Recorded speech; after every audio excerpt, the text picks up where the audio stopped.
Congressman, how are you, sir? I'm doing great, Mike. Good morning. 2 weeks out. Great to talk to you. It's you. game time here. So we're talking about the presidential race, right? Things are feeling good in the presidential race. And a lot of focus on the Senate. You know, and you look at we're going to talk to Mike Rogers in a minute here about Michigan, and you look at Montana and a couple of these other states, and it's like we're going to win the Senate. This is great. Things are feeling good. We're looking good. And I just saw on Drudge Report, linked over to race to the White House. They say in 2022, they called 96.3% of the House races correctly. So they claim that they're spot on. In what year? And they see in what year? 2022. Yeah, right. Okay, that's great. Okay. Yeah, which was a tricky one to call, right? Because like most people weren't thinking. But they say that the Democrats have a 70% chance of winning a majority in the House. Am I missing something? Yeah, I think they got to rework their math, and they had to look at their history a little bit closer. You claim you predict 2022 correctly because you threw most of the races as toss-ups at the end. It's absolutely a joke. You look 4 years ago, they told us we were going to lose 24 seats in the House, Mike. That night, we lost the White House, we lost the Senate, and we picked up 15 seats in the House. Last time, these corrupt mainstream news media people were convincing the public that we had a red wave coming when they knew we were in the middle of a redistricting fight that we haven't been good at for the last decade, and the country's evenly divided. Now they're doing the same thing. Do you really believe, because I agree with you, Mike, Donald Trump is going back to the White House. He's going to get reelected in a couple of weeks, and we're going to swear him in January. Do you really believe that when Donald Trump wins the White House, we're going to lose the House? Do you really believe when we win the Senate, which we're going to win the Senate, that we lose the House? Look, the 12 most difficult seats in the country, Democrats would have to literally run the table, win 10 out of 12, I think, to take back the majority. That's just not going to happen, Mike. So I think they better go back and not only check their history, giving themselves credit for something that I disagree they did, and they should do their math, redo their math. That it would be an interesting shenanigan if you're saying that's what they do. They're like, oh, we called it because we called it a toss-up, which basically just takes off the fact that they have to predict it all. If they could just do that. They did it right at the end. That's pretty good. Yeah, that's pretty good. Okay, well, let's go over a couple of their toss-up races because these are the ones you're focused on too. So we've talked a lot about Austin Terrio in Maine 2. They say the Democrats have a half a point lead there. Yeah, well, Trump is winning that district by, I think the last number I saw was 11 points. So go ahead and believe that if you want. But Trump's going to win it by 6 to 11 points, and that is going to pull Austin Terrio over the line. Again, when they give you these numbers, a lot of times they oversample Democrats. I can't make that broad claim for Maine's 2nd congressional district, which is the one we're talking about. But it's like everywhere else in the country. Donald Trump is overperforming everyone else, whether it's the Senate candidates and incumbents or it's the House candidates and incumbents. Donald Trump is an absolute force, and he is going to pull Austin Terrio over the line. Let's head west. So in New York 19, Marcus Molinaro. Close race there. Tell us about what's going on there. And then also you can throw in there New York 17, Michael Lawler. I will. In fact, all of our New York races. But let's start with Molinaro. Molinaro is a tested and experienced candidate. They have thrown everything in the kitchen sink at this guy. Good news is he's up against a bad challenger, a guy who literally lives in Virginia and worked on behalf of Mayorkas to open up the southern border. Marcus has done a great job in creating that contrast and selling all the good work he's done for the people of the district, as opposed to his wannabe opponent who wants to open the southern border and doesn't want to take care of the crime and the drugs that are flowing into this country. In Lawler's district, Mike Lawler defies gravity. That's a Biden district, I think like plus 14 or something, Mike. Wow. And Lawler's going to win. Lawler has both the left and the right looking at him as being the most reasonable option for that district. And then even up in Syracuse, Brandon Williams, whose district got a point or two worse in the last redistricting, Brandon Williams looks pretty strong. Looks like he's going to hold that seat as well. So again, it goes back to our friends who claim they've got a 90% success rate with their picks. We'll see. I think we're going to do all right. 96. Yeah, they have my hometown of. Yeah, I want to make sure I preserve the integrity of this organization. My hometown, Syracuse, they have Brandon Williams as a 19% chance of winning that one. So they have that one as a lean Democrat. I wasn't even going to mention the Cuse because they don't even have that as a close one.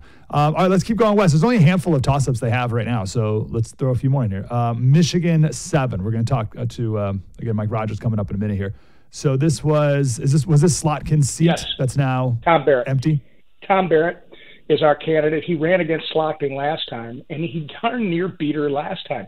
As you know, and as Mike Rogers will tell you, Slotkin is she's one of those that I would refer to as the Teletubby of politics. She's faceless, she's genderless, she has no religion. She'll be whatever you want her to be, and she's really good at it.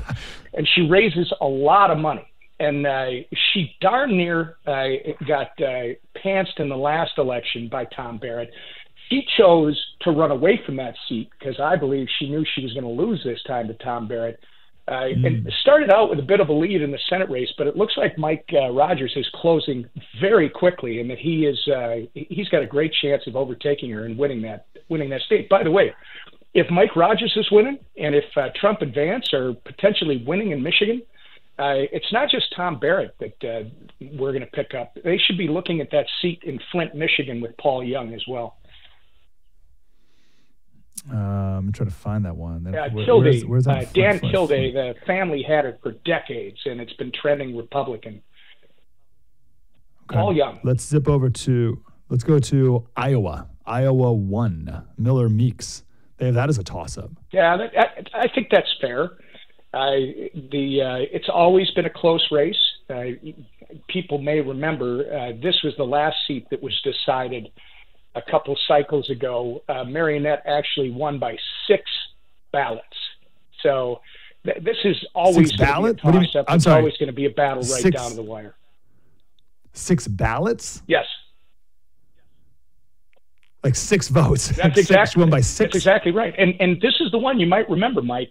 Nancy Pelosi was going to try and subvert the will of the Iowa voters and decide it in the House. And Kevin McCarthy actually embarrassed her by going to Iowa, doing some events in the district and really making a lot of noise. And they ultimately had to confirm her with a 6-vote lead. Oh, wow. Okay, very good. All right, Colorado just become more and more of a blue state, but this is Boebert's old seat. So who's this Hurd guy? Oh, he's actually one of those diamonds in the rough. This is a very well polished guy, professional, by the way, who's pretty passionate about what he believes when it comes to his Republican politics. That's a Republican seat. The genetics of that seat, Mike, are definitely it's a plus Republican on the index, and Jeff is going to win that seat. He was the right candidate at the right time, and frankly, Lauren did a great thing by moving over to Ken Buck's old seat. I think that's Colorado 4, if I get that right, and she'll be there for as long as she wants to, which is good for us. Nice. Let's just do 2 more. Let's go to Arizona, right on the border here. Arizona 6. What do we need to know about Arizona? That's Juan Ciscomani. And, this is a seat that's gone back and forth the last several elections. So that is a true toss-up. But I believe we've got the right guy. Juan Ciscomani is the American dream. His family came here from Mexico. He became a citizen about a decade ago, the right way, the legal way, worked his way through the system, and he says, where else but in America could the son of a Mexican immigrant who was a bus driver become a member of Congress? And I think that story resonates, especially with people down in that district in Tucson on the border, Mike. But it's going to be a toss-up. It'll be a dogfight right down to the wire. They only have, in California, 2 toss-up districts. What did they say? I can't even zoom in on this one enough. Somewhere up in the Bay Area, and then California 41. Everything else they have that's more contested along the border, along the coast, I should say. Yeah, I don't. So what do you say about these 2? I don't know that they've only got 3 toss-ups. If those are 96 percenters again, I think they're wrong. David Valadio's got the second toughest seat in America in the Central Valley. He's up around Fresno. John Duarte won by 558 votes last time. He's right next to David in the Valley, and then, or I shouldn't say right next to him, but very close to him in the Valley. Mm-hmm. Ken Calvert down in Palm Springs, that's going to be a tough seat always. Mike Garcia in the LA suburbs, I mean, that's like Mike Lawler up in New York 17. And he just continues to win because he's incredibly good. But these are all toss-ups. Even the Orange County seats with Young Kim and Michelle Steele, they're not easy seats. California is a very tough state, and I think Gavin Newsom has messed that place up enough. He's not very popular right now. Gaston, I'm the attorney for the city of Los Angeles. I was told last week he's down by 30 points, Mike. If that's the case, wow. These could all fall our way, but they're toss-ups. They're tough.